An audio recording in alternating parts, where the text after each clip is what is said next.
Teoría de las puertas giratorias. Los políticos gastan el dinero público en proyectos endeudándose, pidiendo dinero a bancos que crean el dinero de la nada, pero que cobran intereses haciéndoles un favor.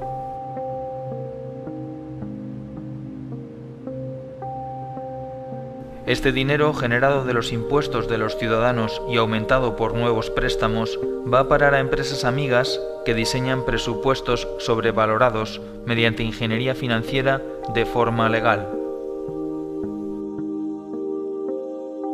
Una obra que cuesta 120 millones ahora cuesta 160 millones por arte de magia. Los proyectos suelen ser obras públicas de gran calado y se vende la idea de que este tipo de proyectos mejoran la economía del país y son buenos para la gente.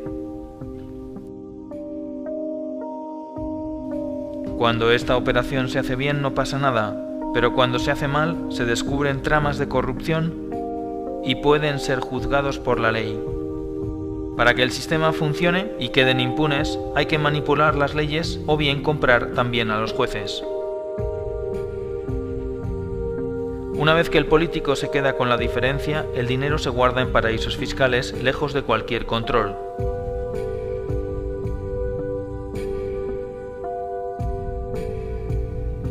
Las cantidades son tan grandes que incluso vale la pena pasar unos años en la cárcel.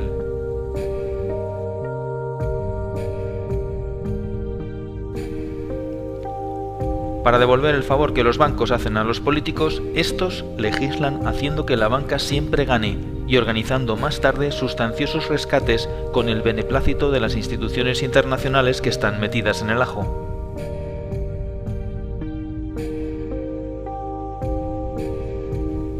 A veces es un banco, otras veces es una multinacional, otras una gran constructora. Con estas operaciones se genera un déficit público insostenible,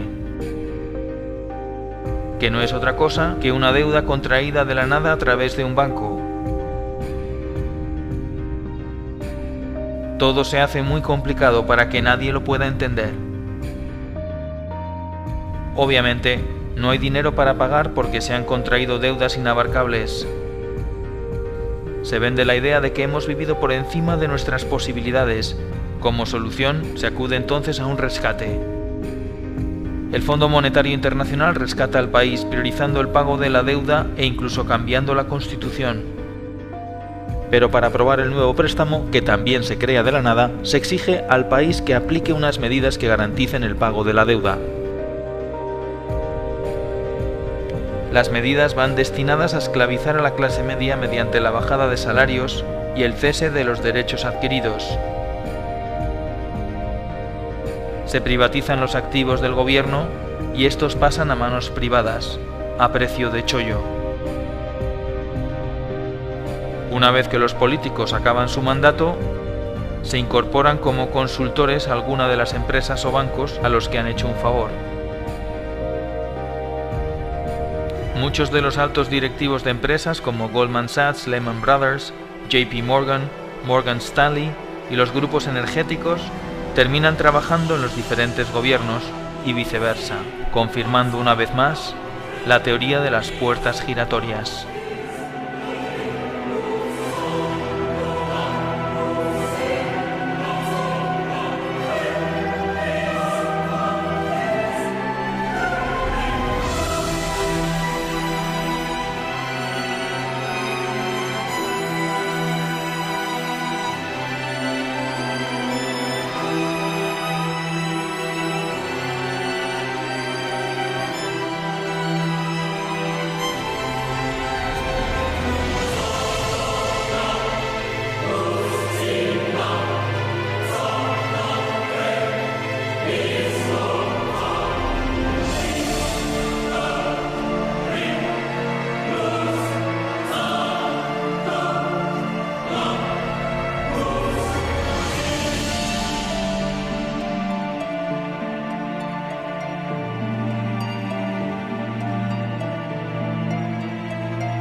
Da igual que sean de un signo o de otro, de derechas o de izquierdas, demócratas o republicanos, progresistas o conservadores.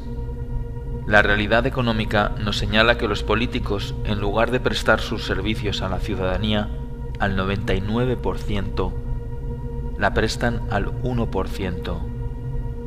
No es malo que la empresa privada y lo público estén conectados, pero es malo que los políticos trabajen solo para ese 1% y engañen al 99%, mientras ese 1% abarca la mayor y más contundente fortuna jamás amasada en la historia de la humanidad y la deposita, tarde o temprano, en los paraísos fiscales.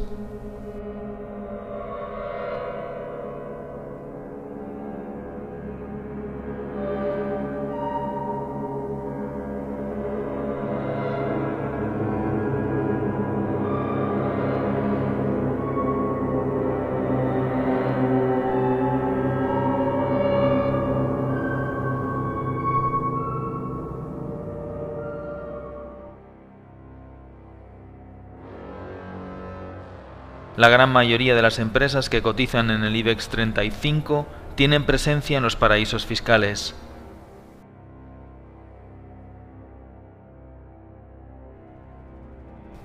Los países pobres pierden anualmente unos 160.000 millones de dólares por no recaudar impuestos a las multinacionales que operan en sus respectivos países. Según Eurostat, las inversiones financieras destinadas a los paraísos fiscales provenientes de la Unión Europea en el año 2011 ascendieron a 58.900 millones de euros. Según The Global Financial Integrity, en el año 2009, los flujos de capital que acabaron en paraísos fiscales fueron un total de 903.000 millones de dólares. Si todo el dinero destinado a los paraísos fiscales pagara impuestos, se podrían lograr los objetivos del milenio.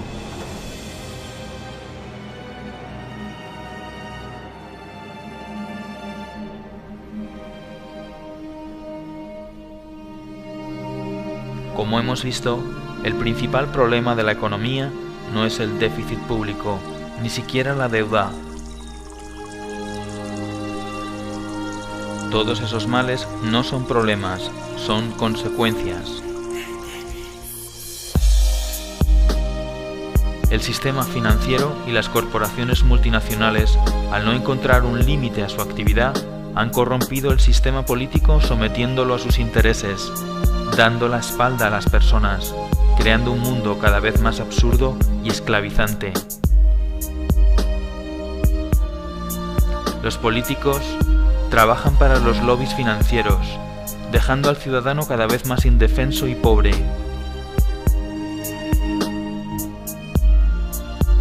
Dos tercios de los habitantes de nuestro planeta son pobres, y más de 1.000 millones de personas conviven con la malnutrición y el hambre.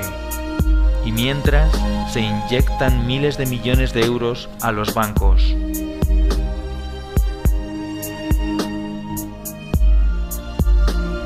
¿Cómo es posible?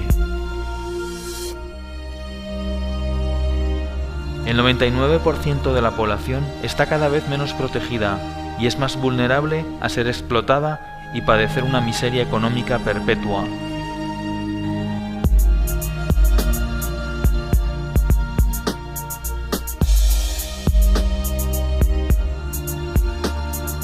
No es una crisis, es la mayor estafa de la historia. Todo por culpa de unos pocos que manipulan la economía y las leyes a su antojo. Entonces, surge una nueva pregunta, tal vez la última. ¿Qué podemos hacer?